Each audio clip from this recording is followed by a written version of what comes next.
السلام علیکم۔ آخر یہ بیچارہ کب تک پرفارمنس دیتا رہے گا؟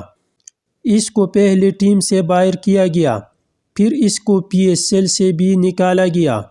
ہمیں احمد شہزاد کے لیے آواز اٹھانی چاہیے۔ قومی ٹیم میں نہ صحیح لیکن پی ایس ایل میں اس کی جگہ ضرور بنتی ہے۔ احمد شہزاد نے T10 سے 1 کروڑ 15 لاکھ کی آفر ٹھکرا دی۔ صرف نیشنل T20 کپ کھیلنے کے لیے ایسا ہے۔ شہزاد ہمارا پھر بھی نظر انداز۔ مت پوچھ صبر کی انتہا کہاں تک ہے، تو ستم کر تیری طاقت جہاں تک ہے۔ احمد شہزاد ایک بار پھر نظر انداز۔